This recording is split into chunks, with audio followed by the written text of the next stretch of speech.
We're looking at the Chiostro dello Scalzo in Florence, Italy. This is a series of paintings by Andrea del Sarto.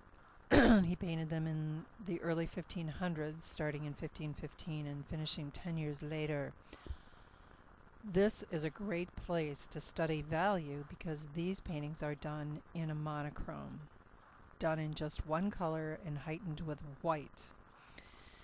This is a group of paintings based on scenes from the life of John the Baptist. It was commissioned by the Compagnia dello Scalzo, who were a group of lay religious men who followed the teachings of John the Baptist. A chiostro is a cloister garden, and that means these paintings have been outside, and they've been outside for 500 years. They've really been taken great care of, and it's amazing that they've survived as long as they have.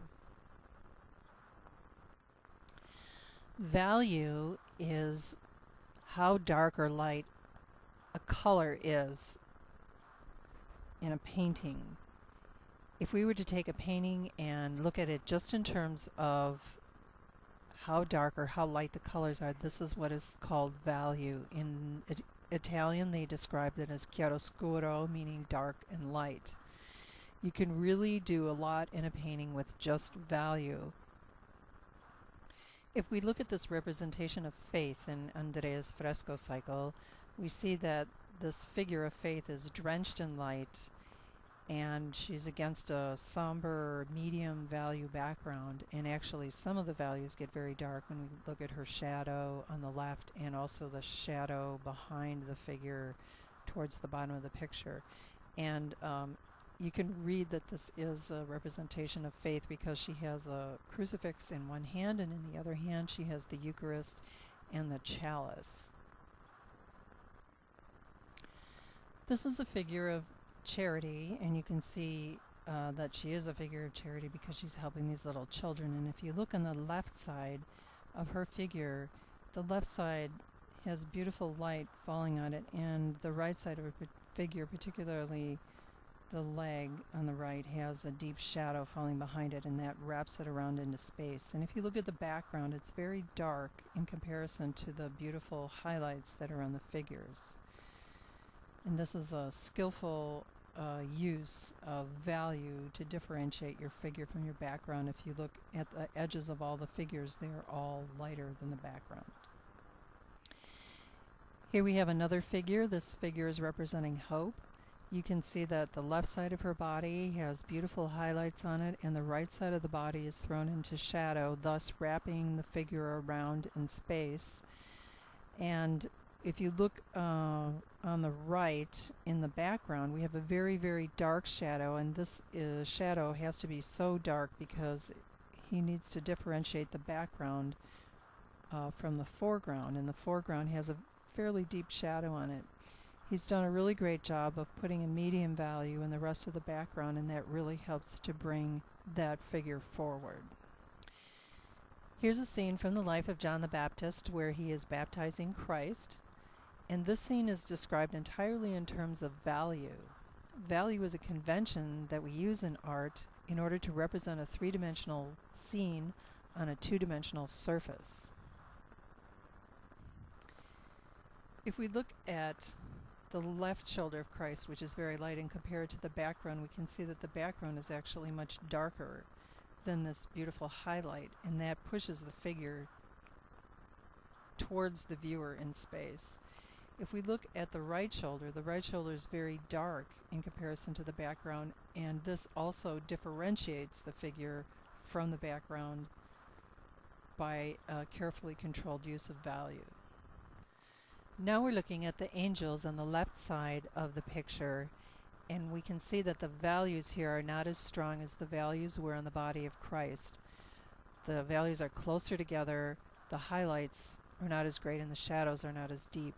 This puts less emphasis on the angels, who are simply there to witness the baptizing of Christ. We do, however, have one very beautiful, luscious highlight on the left arm of the angel on the left.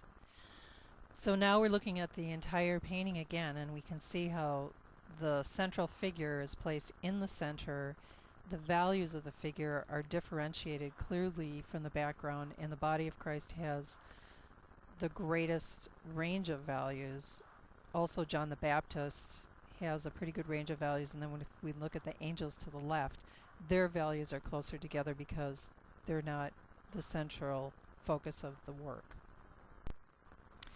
Here we have a scene of John the Baptist preaching, and we can see that the central figure of John in the center has a great range of value from light to dark. We have a deep shadow on the left of the torso and a bright highlight on the arm that he's emphasizing with, and we have a bright highlight on the left thigh, and then the right thigh is put into shadow.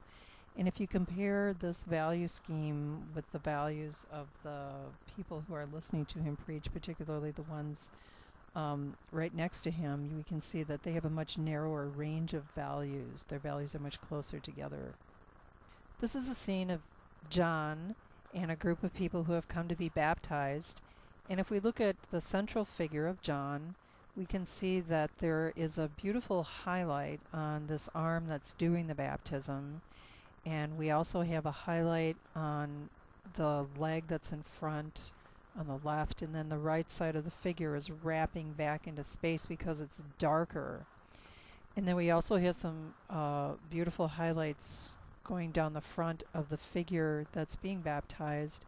And if we look at the right side of his body, that's also thrown into shadow, and it gives us a real sense of a three-dimensional scene. If we look at the characters that are on the left side of the picture, the range of highlights and shadows is not as great, and this puts less emphasis on these people who are waiting to be baptized than the ones who are actually receiving the sacrament. Here we have another scene. This scene is across the cloister from the ones we've been looking at, and so it was on a part of the garden that got more weather on it, and it just isn't as well preserved. This is a scene where John the Baptist is being arrested at the order of King Herod, and you can see Herod is the central figure in this scene. He's the highest one in the center, whose arm is extended, and this arm has a strong highlight on it, and that is highlighting the action that is in the scene.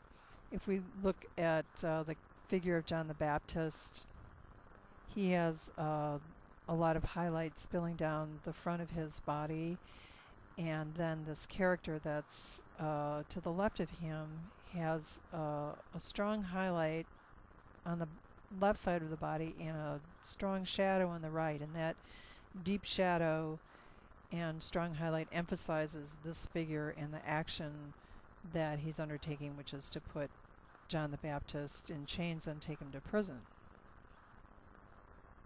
If we look at the background in this fresco, we can see that it's a medium value and that the figures in front of it are worked up with darker values and lighter values, and this is what gives that three-dimensional illusion.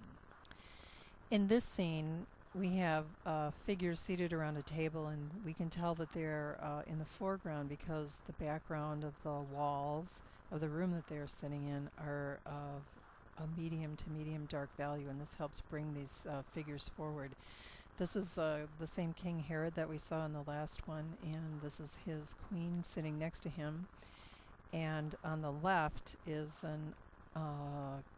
a young lady who is the stepdaughter of Herod, and she was a dancer, and he was so inspired by the dance that she did for him on his birthday that he offered her any reward that she wanted, and she asked her mother, "What shall I ask for?" And her mother said, "Well, I think, the head of John the Baptist would be great on a platter." So that's what she got, and the reason that her mother asked for that is because John the Baptist had been publicly criticizing the appropriateness of this marriage.